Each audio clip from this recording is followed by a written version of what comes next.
প্রসঙ্গে চলে যাবো। আর ইষ্ট প্রসঙ্গের জন্য আমার শ্রদ্ধা ছবি তরফদার মা আমন্ত্রণ করে নিয়ে এসেছে আমাদের একান্ত প্রিয় মানুষ, একেবারে প্রিয়জন ব্যক্তি আর কি, আমাদেরই সঙ্গে সব প্রায়শই থাকেন, আমার শ্রদ্ধেয় ধীরানন্দ বিশ্বাস দাদা হুগলি থেকে। জয় গুরু শ্রদ্ধ ধীরানন্দ দাদা, জয় গুরু। বন্দে লোক তিলকং সত্যত বার্তা বিভূষণম অমরকৃত্যত্তু সারণম প্রবুদ্ধম লোক জীবনং প্রণয় প্রমত্ত জাগদীপনং বন্দে জীবন জীবনং সৎপুরুষম। যিনি তৃণ অপেক্ষাও নিজেকে ক্ষুদ্র জ্ঞান করেন, যিনি তরু অপেক্ষা সহিষ্ণু হন, যিনি স্বাভিমান বিসর্জন দিয়ে অন্যের সম্মান করেন, তিনি সদা নামের কীর্তনের অধিকারী। পরম দয়াল শ্রী শ্রী ঠাকুরের চরণে আমার কোটি কোটি প্রণাম। জগৎ জননী শ্রী শ্রী বড়মার চরণে আমার কোটি কোটি প্রণাম। পরম পূজনীয় শ্রী শ্রী বরদার চরণে আমার প্রণাম। বর্তমান আচার্যদেব শ্রী শ্রী দাদার চরণে আমার কোটি কোটি প্রণাম। উপস্থিত সকল দাদা মায়েদের, ছোট ছোট ভাই বোনদের সবাইকে আমার যথাযোগ্য স্থানে প্রণাম, শ্রদ্ধা, ভালোবাসা রইল। অনেকদিন বাদেই আজ এই বঙ্গাইগাঁও প্রণয়দার, শ্রদ্ধেয় প্রণয়দার পরিচালিত সৃষ্টি তার এই অনুষ্ঠানে আমি আজ অনেক দিন বাদে জয়েন করলাম। সবাই ভালো থাকুন, আনন্দ থাকুন, এটাই চাই। আমরা সবাই আছি। আমরা হয়তো অনেক দিন দেখতে পাই না, যোগাযোগ করতে পারি না, এটা সুপ্ত থাকে। আমরা এখনো জীবন্তই আছি। ওই ঠাকুরকে একদিন জিজ্ঞেস করেছিলেন, ঠাকুর সব সময় আপনাকে পাই না কেন, সব সময় আপনাকে নিয়ে আমরা আনন্দে থাকি না কেন, ফুলে থাকি না কেন? তো ঠাকুর বলেছেন, দেখ ওই সমুদ্রের ঢেউ দেখেছিস, জলেই থাকে, ও জল থেকে কখনো ঢেউ হয়ে ওঠে আবার নেমে যায়। তোরা আমার সাথে সবসময় আছিস। আমরা সবসময়, আমরা বিশেষ করে গুরু ভাইদের মধ্যে আছি, আমরা জীবন্তই আছি। যাই হোক, যুগে যুগে সেই একই বার্তা, একই পরমাত্মা সে আসেন আমাদের মঙ্গলের জন্য। কিন্তু আমরা তাকে ঠিক কি ধরে রাখতে পারি? পারি না। যুগ চারটে, দেখা গেছে যুগ চারটে: সত্য, ত্রেতা, দাপর, কলি। সত্য যুগে চারটে পদই ছিল, চার পা ছিল। ত্রেতায় এসে এক পা চলে গেল, তিন পা রইল, তিন পাদ। তাহলে এই সত্য যুগ থেকে ত্রেতা যুগ থেকে আসতে কিন্তু অনেক বছর, হাজার বছর সময় লেগেছে। ক্ষয়ে ক্ষয়ে ক্ষয়ে ক্ষয়ে ত্রেতা যুগে এসছে। ত্রেতা যুগে যিনি এলেন তিনি হচ্ছেন শ্রীরামচন্দ্র এলেন। রামচন্দ্রের চলে যাওয়ার পরে চলে বহুদিন ছিল, আস্তে আস্তে আস্তে আস্তে নামতে নামতে আমরা এলাম দাপর যুগে। দাপরে রইল দুই পা, দুই পাদ। এই শ্রীকৃষ্ণই যে দাপরের থেকে শুরু এবং শেষ তা নয়, দাপর যুগ অনেক আগের থেকে আরম্ভ হয়েছিল। পরশুরামের আগের থেকেই চলে এসছে, বহু আগের থেকে। দাপর চলে গেল, শ্রীকৃষ্ণ চলে গেলেন, তারপরে এলো কলিযুগ। এই দাপর থেকে আস্তে আস্তে কলিযুগ শুরু হয়েছে বহুকাল আগের থেকে। এই বুদ্ধের বহু আগের থেকেই এই কলিযুগ শুরু হয়েছে। কিন্তু এই কলিযুগে এসে আমরা এক পা দিয়ে ঠেকেছি। আমাদের তিনটেই ক্ষয় হয়ে গেছে, এখন এক পায়ে আমরা দাঁড়িয়ে আছি, ঠেকে গেছি, দেওয়ালে ঠেকে গেছি। কিন্তু এই দেওয়ালে কে এলেন? কথিত আছে যে কলিযুগের শেষে কল্কি অবতার আসবেন। শ্রী শ্রী রামকৃষ্ণ কথামৃতে আছে যে কলিতে আসছেন ঘোড় আর তরবারি, ঘোড় আর তরবারি নিয়ে আসছেন। কথাটা পাঠকের কাছে স্পষ্ট নয়। শ্রী শ্রী রামকৃষ্ণদেব পরিষ্কার করে ডিটেলস কিছু বলে যাননি। যা তিনি বলেছিলেন তাই লিপিবদ্ধ করা ছিল। মনে হয় তিনি অল্প সময়ও বেঁচেছিলেন, আর কেউ তাকে ইহার প্রকৃত অর্থাভাব কি জানতে চেষ্টা করেননি। পরবর্তীকালে শ্রী শ্রী ঠাকুরকে এই শব্দ দুটির অর্থ জিজ্ঞেস করা হলে তিনি বললেন, ঘোড় মানে ঘোড়া, যা বহন করে নিয়ে যায়, আর তরবারি মানে অসি, তরোয়াল, খড়গ, কৃপান, ছুরি, দা, এই সমস্ত বোঝা যায় তরবারি। এই তরবারি লাগে কোথায়? ওই যুদ্ধক্ষেত্রে ঘোড়ার উপরে বসে সেই তরবারি চালায়, শত্রুপক্ষকে হত্যা করে। এই তরবারির অর্থ কোনো শারীরিক ছেদন নয়, মৃত্যু নয়। এ হচ্ছে যজন ও যাজনের তরবারি। বাক যুদ্ধে পরাস্ত করাই তার কাজ।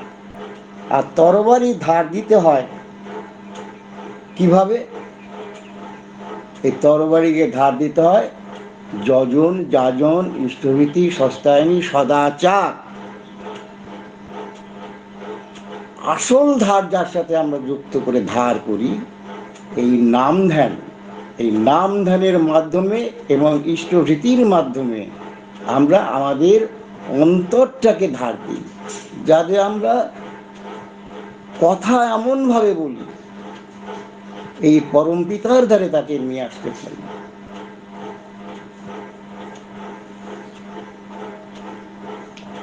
আবার এসব কোথা থেকে হচ্ছে? হয় এই তরবারি হস্তে থাকে। এ তরবারির কাজ হচ্ছে অপচিন্তাকে, দুর্ভাবনাকে, দ্বিধা দ্বন্দ্বকে, অবসাদকে খণ্ডন করে সত্যের সূত্রকে ধরিয়ে দেওয়া। রাস্তার আবর্জনা কাটতে যেমন ছুরি, দা ইত্যাদি প্রয়োজন পড়ে, সেই রকমই আমাদের এই কুসংস্কারকে দূর করতে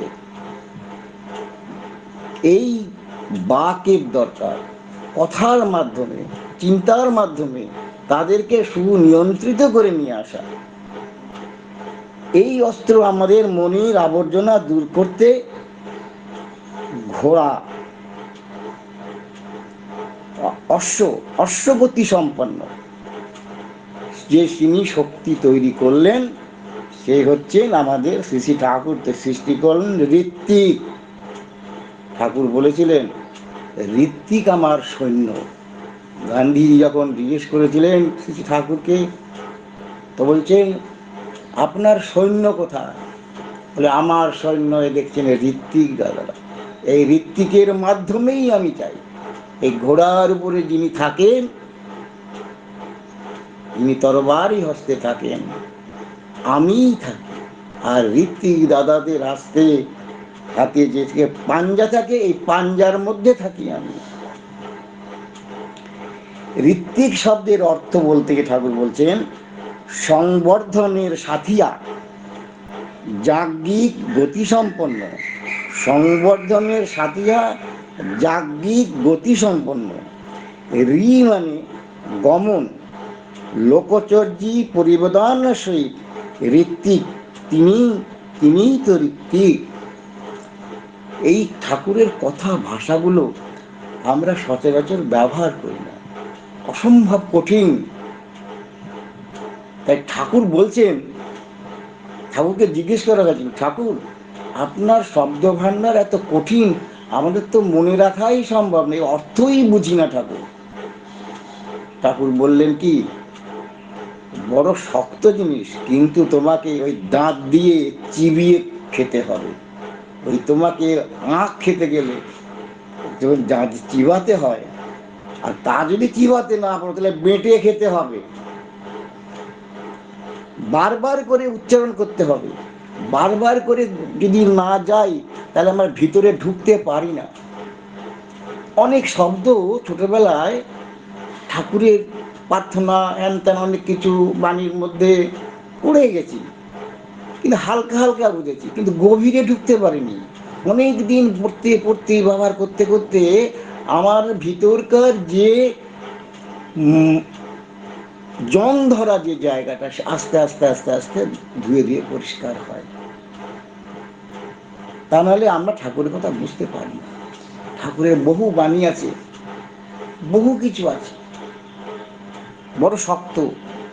আমাদের চলাফেরার জীবনে আমরা যদি আস্তে আস্তে আস্তে ওইটাকে বুঝতে চেষ্টা করি। ঠাকুর স্বামী স্ত্রীর ব্যাপারে বহু কিছু বলেছেন, স্বামী স্ত্রী আমরা বিয়েও করেছি, কিন্তু এই ঠাকুরের কথাগুলো যদি আমরা নিজের ভিতরে চলাচলের মধ্যে যদি অনুভব না করতে পারি, আমরা যদি একটু ওষুধ না ঢালতে পারি, কি করে মলম দিতে হয় না জানি, তাহলে কিন্তু সংসারটা আরো ভীষণ দুঃখজনক হয়ে ওঠে। সোজা কথায় বলতে গেলে, ঋত্বিকের পিঠে চড়ে তার জ্ঞান তরবার নিয়ে ছুটে ছুটে চলেন মানুষের দ্বারে দ্বারে। এই ঋত্বিকেরা কুসংস্কার থেকে মুক্ত করার জন্য অভ্যাস, ব্যবহার, আচার আচরণকে পরিশুদ্ধ করতে মানুষের অন্তরে স্থান ভিক্ষা চান শ্রী ঠাকুর। আমরা যখন সেই দীক্ষা নিই, তিনি আমাদের মধ্যে বসবাস করেন, তিনি আমাদেরকে নিয়ে চলেন। তাকে পুষ্ট করে, তাকে যত্ন করে রাখতে হবে, তা না হলে আমরা চলতে পারবো না। জীবনের প্রতি পদে পদে ধাক্কা খেতে হবে, ঘা খেতে হবে। আজকে আর্যদেব যে জিনিসটা তৈরি করেছেন, এই যে ডিপি ওয়ার্ক, এর মূল্য বিশাল। আমরা ডিপি ওয়ার্ক করতে বহু জায়গায় ধাক্কা খাচ্ছি। আমরা সেইভাবে আমাদের মানসিকতাকে তৈরি করতে পারিনি। মানুষের সাথে কিভাবে কথা বলতে হবে, সেটি হচ্ছে আসল। গুরু শব্দকে অর্থ করলে, গু মানে অন্ধকার, আর রু মানে আলো। যিনি অন্ধকার থেকে আলোতে নিয়ে যান, তিনিই গুরু। দীক্ষাদাতা শ্রী শ্রী ঠাকুর ঋত্বিক দিগের মাধ্যমে দীক্ষা প্রদান করেন। আবার ঠাকুর বলেছেন, আমি ঋত্বিকের মধ্যেও খাই, ঋত্বিকের মধ্যেই আহার গ্রহণ করি, ঋত্বিকের মাধ্যমে। সবার বাড়ি বাড়ি কি তিনি যেতে পারেন? ঋত্বিকের মাধ্যমে তিনি তারা গ্রহণ করেন। ঋত্বিকই তার সৈন্য, ঋত্বিকই তার শক্তি। শ্রী শ্রী ঠাকুর পাঞ্জার মধ্যে থাকেন, আর থাকেন যাকে তিনি দণ্ড দেন, এই দণ্ডের মধ্যে ঠাকুর থাকেন। লাল বাহাদুর শাস্ত্রীজিকে শ্রী শ্রী ঠাকুর দণ্ড দিয়েছেন, আপনারা জানেন সেই ঘটনা। শ্রী শ্রী লাল বাহাদুর শাস্ত্রীজি দেওঘরে এসেছিলেন ঠাকুর সঙ্গে দর্শন করতে। শ্রী শ্রী ঠাকুর গিয়ে বলেছিলেন, ঠাকুর আপনি আমাদের সঙ্গে, আমার সঙ্গে থাকুন। ঠাকুর যখন ঠাকুরকে বলছে আমার সঙ্গে থাকুন, তাহলে কিভাবে থাকবেন? তখন ঠাকুর বলেছিলেন যে আপনাদের আমি দণ্ড দেব, নাকি লাঠি টাইপের দণ্ড। তো লালু শাস্ত্রী বলেছিলেন, আমরা অহিংস, আমরা হিংসা রাজত্ব করি না। ঠাকুর বলছেন এটা তা নয়, এটা আপনি রাখবেন, আপনার সঙ্গে আমি আছি। দেখেন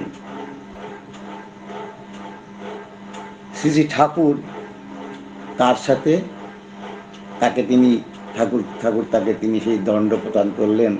তখন তিনি তখন রেলমন্ত্রী ছিলেন কি তা আগের সময়কার রেলমন্ত্রীর আগে বোধহয় ছিলেন, তথ্য সংস্কৃত মন্ত্রীতে ছিলেন বোধহয়। পরে তিনি প্রধানমন্ত্রী হন, আপনারা জানেন সবাই। তিনারা তো চলে গেলেন, বেশ বিদায় নিলেন ঠাকুর প্রণাম করে। এরপরে যখন আমাদের লালবাবু শাস্ত্রীজি তাসখন্দে বৈঠকে গেছিলেন রাশিয়াতে, সেখানে গিয়ে তার মৃত্যুবরণ করতে হয়। সে বিশাল ব্যাপার।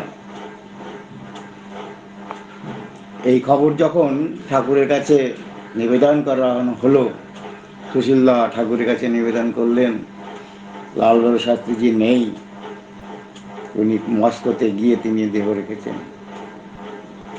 তখন ঠাকুর বললেন, সুশীলদা ওনার সেক্রেটারি কি একবার জিজ্ঞেস করুন ফোনে, ওই দণ্ডটা দেওয়া হয়েছিল তিনি যে সঙ্গে নিয়ে গেছেন? সেই সেক্রেটারি তার বাড়িতে তার স্ত্রী সঙ্গে যাননি, জিজ্ঞেস করা হয়েছিল এই দণ্ডটা কি উনি নিয়ে গেছেন সঙ্গে? বললো না, নিয়ে যাননি। ঠাকুর সেই দিন শুনেছিলাম তিনি ভীষণ মর্মাহত হয়েছিলেন, মুখখানা কালো হয়ে উঠেছিল, কেঁদেও ছিলেন। ওই রকম একটা আদর্শবান নেতা চলে গেল। এরকম আরো কয়েকজন নেতা চলে যাওয়াতে ঠাকুর ক্রন্দন করেছিলেন।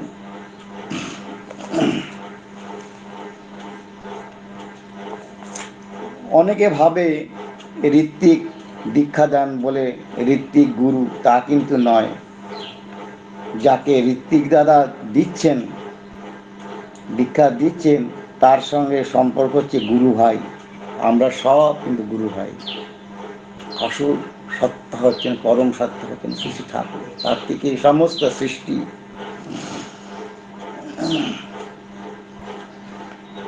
আবার এই শ্বেত ঘোড়ার কথা বলা আছে।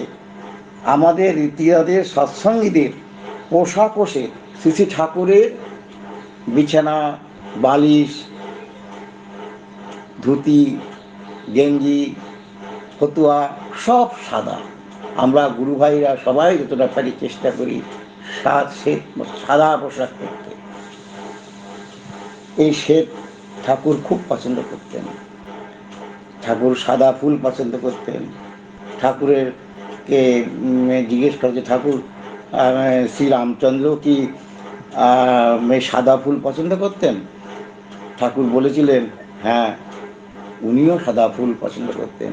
উনি নিজেই তখন কথায় কথায় বলে দিয়েছিলেন, বলছিলেন যে আমি একটা পাহাড়ের ধারে গিয়ে বসতাম, একটা চাতালের উপরে বসতাম, আর সেখানে অনেক শ্বেত ফুলের, সাদা ফুলের গাছ ছিল। তাহলে তিনিই তো সেই পরপর এসছেন। খালি এই তিনি মানব দেহে নিয়ে আসেন। আমরা সৃষ্টির আদিতে পাই কি পাই, ওই বন্দে পুরুষোত্তমের যেটা আছে আমাদের, আগে আমরা প্রার্থনার সময় বলতাম, ওর মধ্যে আছে মৎস্য কুর্ম কোল নৃসিংহ বামন সীতাম। তারপরে মানে তিনি আমাদের জন্মতে সেই জলের মধ্যেই, সৃষ্টি জলের থেকে, এই মৎস্য থেকে আরম্ভ। সেই যাই হোক, গুরু এক, অদ্বিতীয়। শিষ্য অনেক হতে পারে, কিন্তু গুরু এক। সৃষ্টির উৎস দেখতে গেলে সেই মানুষের কাছে যাওয়া প্রয়োজন, যিনি সবার ঊর্ধ্বে। কাম, ক্রোধ, লোভ, মদ, মাৎসর্য এই রিপুগুলো ছাড়াই মনুষ্য হয় না। আর ইনি হচ্ছেন সেগুলো সবার ঊর্ধ্বে, সমস্ত কিছু তার বশের মধ্যে থাকে। তিনিই পরম সত্তা, তিনিই অস্থি প্রধান, তিনি আর হচ্ছে অব্যক্ত নেতি প্রধান, পজিটিভ প্রমিনেন্ট আর নেগেটিভ প্রমিনেন্ট, এই দুটোই তার মধ্যে ছিল। সৃষ্টির তার তিনি ইচ্ছে হলো সৃষ্টি করবার, ছিল আর ছিল না, এই ছিল আর ছিল নার মধ্যে সংঘাতে শরীরী শক্তি তৈরি হলো আস্তে আস্তে আস্তে, এই হবে সৃষ্টির আরম্ভ। যাই হোক, লোকে গুরু খোঁজে, কিন্তু নিজের মনের মতন গুরু খোঁজে। মনের মতন যদি চলি তাহলে গুরু খোঁজার কি দরকার আছে? গুরু ধরে উচ্চস্তরে যাবার জন্য, সুস্থ সুন্দর আনন্দে থাকার জন্য, এইটি পেতে গেলে তার কথা আদেশ মতো চলতে হবে, পথিমধ্যে অনেক কষ্ট সহ্য করতে হতে পারে। গুরুই যদি ধরতে হয় তাহলে ব্রহ্মজ্ঞ গুরুই ধরা প্রয়োজন, যিনি ঊর্ধ্বগতি সম্পন্ন। আগুনের কখনো নিম্নগতি হয় না, তিনি শরীর মনের সমস্ত আবর্জনা মুক্ত করে তোলেন। আগুন কি করে? ব্রহ্ম কি? ব্রহ্ম আগুন, সে সৃষ্টি করে সমস্ত আমাদের আবর্জনা পুড়িয়ে ফেলে প্রকৃত সত্তা তৈরি করে। আমরা ঠাকুরকে তো দেখেছি, শ্রী ঠাকুর কিভাবে মানুষ তৈরি করেছেন, মানুষ তার কাছে এসছে, তিনি কথার মাধ্যমেই তাকে বুঝিয়ে দিয়েছেন, তার ভিতরে শক্তি নিয়ে এসছেন। একটি দাদা ঠাকুর বাড়িতে দীর্ঘদিন বসে আছে, তার অনেক জমি জমা আছে, চাষবাস হতো, চাষবাসের কথা ছেড়ে ঠাকুরকে ভালো লেগেছে, ঠাকুর ঘরে ঠাকুর বাড়িতে বসে আছে, আনন্দবাজারে খাচ্ছে যাচ্ছে। ঠাকুর কি করে মোবালাইজ করবেন, অ্যাক্টিভেট করবেন? তাকে একদিন বললেন, এই আমাদের ওই আউশের চাল খাওয়াতে পারিস? সে কথা বলে, হ্যাঁ ঠাকুর খাওয়াতে পারি। যা, বাড়ি যা। সেই দাদা কোথায় বর্ধমানে কোথায় থাকতেন, বাড়িতে এসে সেই চাষ করলেন, যেটা আউশ চালটা ওঠে, মানে দুবার চাল হতো তো, আমন আর আউশ। আউশের চাল নাই খুব মিষ্টি হয় খেতে, খুব ভালো লাগে। তা উনি করে তার সঙ্গে আরো অনেক সবজি টবজি করে কয়েক বস্তা চাল নিয়ে দেওঘরে এলেন। তার একটা কোনো কারণে তার ইন্টারেস্টটা এই চাষবাসে, তিনি চাষি ছিলেন, চাষবাস থেকে তিনি একটা অন্য পথে চলে আসছিলেন, ঠাকুর ভালো লেগেছে। কিন্তু তা নয়, আমাদের কর্মের সঙ্গে লেগে থাকতে হবে। ঠাকুর আমার কর্মের সাথেই আছেন, এই কর্মকে ত্যাগ করলে চলবে না। সেই দাদা আবার সেই গেলেন, চাষবাস শুরু করলেন, ঠাকুরকে তেল ভোগ এনে দিলেন, ঠাকুর খুব খুশি। এই যে ঠাকুর খুশি হলেন, তিনি আবার সেই চাষের ক্ষেত্রেই গিয়ে আবার যোগ দিলেন। মাঝে মাঝে বছরে একবার আসতেন ঠাকুরকে, তিনি তার জমির চাষের ফল দিতেন। এই যে গুরু আর শিষ্য, এই ভক্তি, এইভাবেই তিনি মানুষের মধ্যে প্রজ্বলিত করেন শক্তি।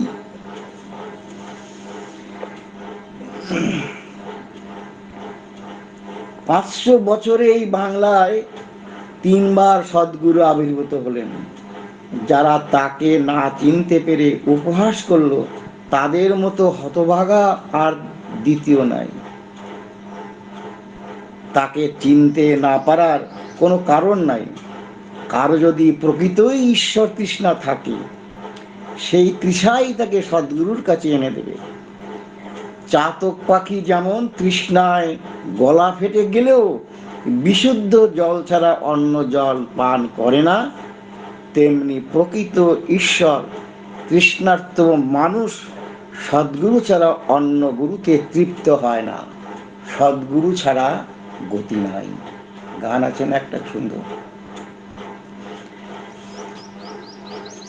যাই হোক, শ্রী শ্রী ঠাকুরের কথার শেষ নাই, বহুভাবে তাকে ব্যাখ্যা করা যায়।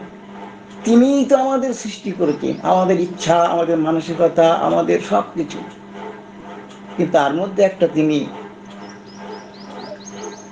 দিয়ে রেখেছেন, সে ইচ্ছাকে ঈশ্বরের সঙ্গে যুক্ত করে রাখতে হবে, তবে তাই ইচ্ছা আমাদের জীবন, আমাদের দেশ রাষ্ট্র সহ সুস্থভাবে গঠিত হবে, তৈরি হবে। আজকে এই যে বলতে গেলে কি বলবো, ঠাকুর একদিন বলছি একটা ঘটনা। ঠাকুর তখন আমাদের সময় হয়ে এসছে দাদা জয়গুরু, আচ্ছা, তখন অনেকদিন আগের ঘটনা। ঠাকুর এসছেন, বড়াল বাংলায় থাকেন, আর অনেক গুরু ভাই যারা দূর দূর থেকে আসেন, ওই একটাই জায়গা ছিল, এই মাতা মনোনী দেবীর যে ইয়ে আছে বিল্ডিং, সেখানে ভক্তরা আসতেন, রাত্রে শুতেন। শীতকাল ছিল, শীতকালে ওই মেঝেতে খড় পেতে দেওয়া হতো, তারপরে একটা চাদর ফাদর তিরপল টিরপল দেওয়া হতো। গুরু ভাইরা তার বেডিং বিছনাপত্র নিয়ে আসতেন, তারা বিছনা করে শুতেন।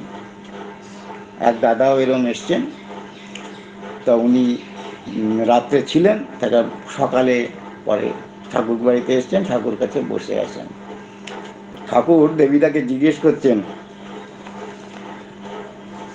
দেবী, কৌটিল্য আর চাণ্ডিল্য এর মানে কি? ঠাকুর জিজ্ঞেস করাতে দেবীতা বলছেন, ঠাকুর কৌটিল্য মানে তো জানি, কিন্তু চাণ্ডিল্য কথাটা কোনো ডিকশনারিতে নাই।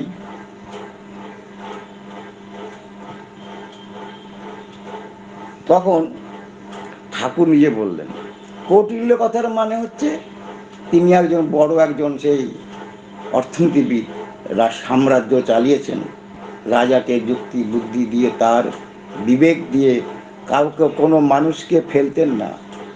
আজকের এই কৌটিল্য অস্ত্রশাস্ত্র সারা বিশ্বে শ্রেষ্ঠ হয়ে আছে এখনো। তা চাণ্ডিল্যের কথা মানে জানি না, দেবীটা বললেন।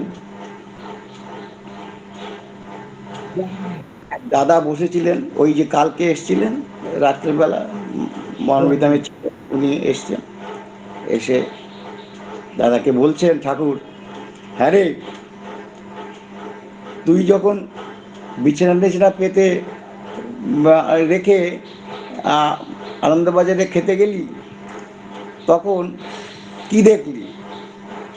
বলে, ঠাকুর একটা কুকুর ছিল, লেডি কুত্তা, সে ওই বারবার আমার বিছনার উপরে সে শুচ্ছিল। আমি দেখে ওকে খেয়ে দিয়ে আসার পরে ওই কুকুরটাকে তাড়িয়ে দিলাম। কে কি আমার বিছনা করে শুয়ে আছে, বারবার তাড়িয়ে দিয়েছে, বারবার চলে আসে। তো কুকুরটা শেষ পর্যন্ত আর ঘরে ঢোকেনি, ও বাইরেই শীতের মধ্যে কোথাও ছিল। ঠাকুর বললেন যে দেখ, ওইখানে তো না খড় ছিল, একটু এক পাশে খড় পেতে দিতিস, কুকুরটা সেখানে শুতো ঘরের মধ্যে। এইটি হচ্ছে চাণ্ডিল্য, নিজে খাবো, নিজে পরবো, আরেকজনকে দেব না, এইটাই চাণ্ডিল্য। আমরা এরকম করি না, আমরা টাকা পয়সা অনেক আছে, নিজে খাবো, নিজে চলবো, মানে আমরা কিছু বিতরণ করবো না, দান ধ্যান করবো না, ঠাকুরকেও আমরা দিই না, ইষ্টভৃতিও চালানা দিলাম, এই তাও ঠিক মতন পাঠালাম না, কিন্তু ভিক্ষুক সেজে আসেন আমার দুয়ারে দুয়ারে, দিই না। তাই আমার সময় হয়ে এসছে দাদা, আর আমি এখানে রাখছি। আমার ইষ্ট প্রসঙ্গ, ভুল ভ্রান্তি হলে কিছু বলবেন। জয় গুরু দাদা, জয় গুরু, সবাই ভালো থাকুন। জয় গুরু। ইষ্ট প্রসঙ্গ, একদম বাস্তব জীবনের কথা, অনেক কথা পরম পিতার কথা বললেন। ঠাকুরকে যে প্রশ্ন করেছেন যে ঠাকুর আপনার কথাগুলি অনেক কঠিন, তার ঠাকুর কি উত্তর দিলেন, কেমন করে, কি সুন্দর করে উত্তর দিলেন যে কঠিনকে সহজ করার উপায় কি, আমার দীপ্তি আনয়ন করতে হবে, আমাকে বোধ শক্তি বাড়াতে হবে, আর তার জন্য যা যা করণীয় তা আমার দাদা বলছিলেন, বিভিন্ন কথা বলছিলেন। দীক্ষা ধর্ম সমস্ত কথা বলে খুব সুন্দর করে পরপর বলে গেলেন। একদম শেষে এসেও একটি অপূর্ব কথা বলছিলেন যে মানে কি সুন্দর করে বলছিলেন পরম পিতার কথা, বিভিন্ন কথা, অপূর্ব অসাধারণ ইষ্ট প্রসঙ্গ আমার শ্রদ্ধেয় ধীরানন্দ দা করলেন। পরম পিতার শ্রীচরণে আমার শ্রদ্ধা ধীরানন্দ দাদার এবং ওনার পরিবার পরিজন প্রত্যেকেরই সর্বাঙ্গীন মঙ্গল প্রার্থনা করি, ইষ্টচ্ছল মঙ্গলময় জীবন কামনা করি তারই শ্রীচরণে। এবং ডিটেলস আলোচনা হবে আলাপনীতে, আমার শ্রদ্ধা দাদা থাকবেন, ডিটেলস আলোচনা হবে আলাপনীতে। পরম পিতার শ্রীচরণে আপনার সার্বিক মঙ্গল প্রার্থনা করি, সুস্থ স্বাস্থ্য নিরোগ জীবন কামনা করি তারই শ্রীচরণে। জয় গুরু শ্রদ্ধেয় দাদা, খুব ভালো থাকবেন। জয় গুরু।